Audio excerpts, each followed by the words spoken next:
stage the first comedian of the evening. Your host and MC, put your hands together and welcome Jason Gillerin. Good evening, Royal Oak. Hey, how's it going? I hit all three sides, good.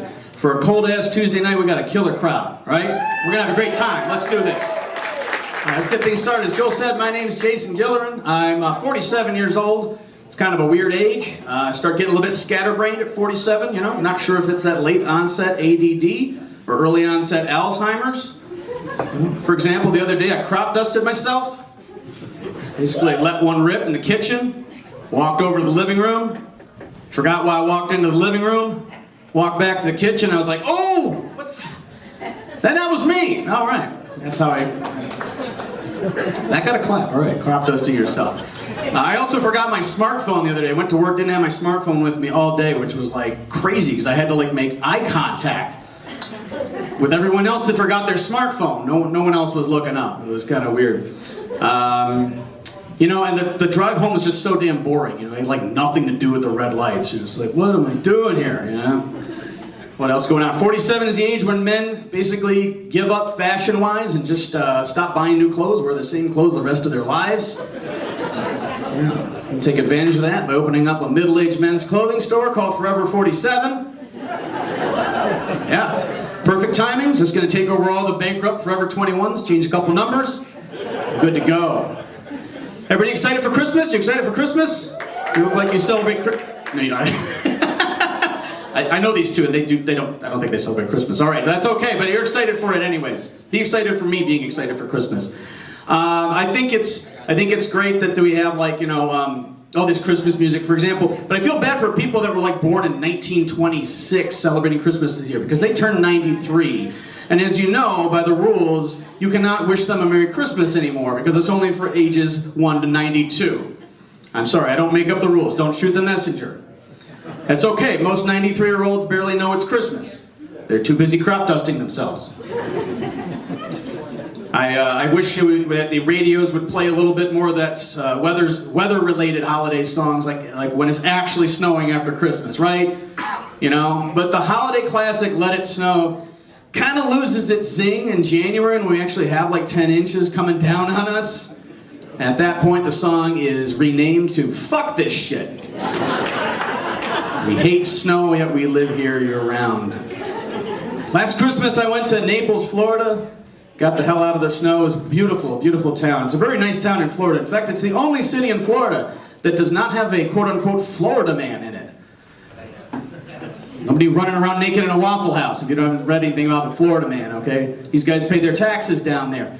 And while I was down there, a woman was nice enough to offer me some unsolicited advice on where to eat while I was staying there for the week. And she's like, do you want to know where the best salad bar is in town?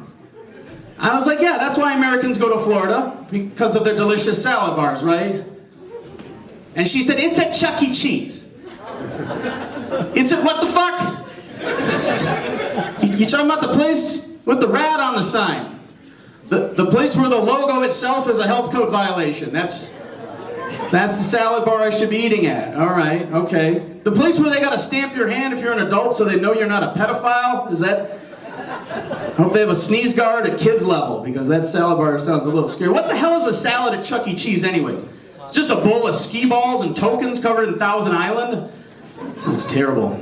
And also, Florida woman, who else was in this tournament of salad bars that somehow lost to Chuck E. Cheese? Well, I had the salad bar at the Home Depot. It wasn't very good. It was mostly metal screws and weed killer. And then I had a salad bar at the bank. Chase Bank's salad bar is not very good, so Chuck E. Cheese won. Don't go to Chuck E. Cheese salad bar. Speaking of places that cannot get pizza right, I used to live in Columbus, Ohio, and I went to a place there on the Ohio State campus that was called Steubenville Pizza.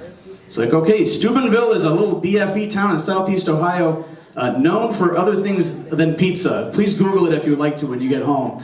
And I walked in and I said, give me 2 slices of pepperoni. And he's like, you want it regular or do you want it Steubenville style? And I said, well, Ohio man, what is Steubenville style pizza?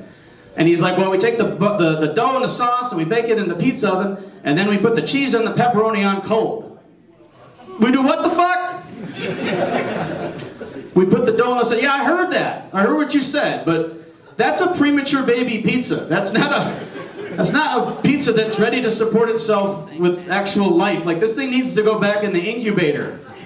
I don't know. Like, if you settle for Steubenville pizza, like, you may as well just go on a road trip to Chicago, stop in Gary, Indiana, and you'd be like, well, this city is windy. I can see Lake Michigan from here. We made it. Steubenville pizza. That's like, Steubenville pizza is like brushing just the top half of your teeth and being like, I'm good. My breath will be half good today. That's all right. I like that. Y'all got a salad bar at this Steubenville pizza?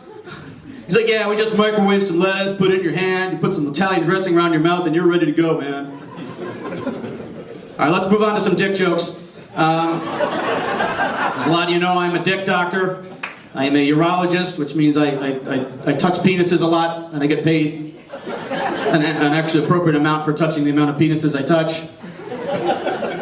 So we'll go with some dick jokes here. I'm actually very, I'm happy I work with some doctors that are aptly named. They're urologists that are named like Dr. Johnson and Dr. Wood. It's like, man, these guys were born to be cock docs. I'm jealous, you know? So I want my last name, Gillerin, to become synonymous with the male genitals. So I think a Gillerin should be a penis that is not the size you expect it to be.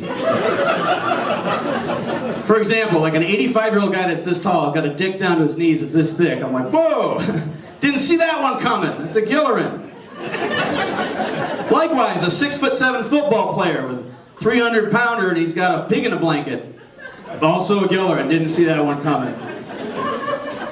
We just wrapped up Movember, not November, but Movember. It's actually the month where urologists don't shave, and it's to raise awareness for men's health, like prostate cancer screening, you know? So that's why I got this piece of shit on my face. And, you know, but that means guys gotta come in, we want them to come in, it means they gotta get a finger up their ass.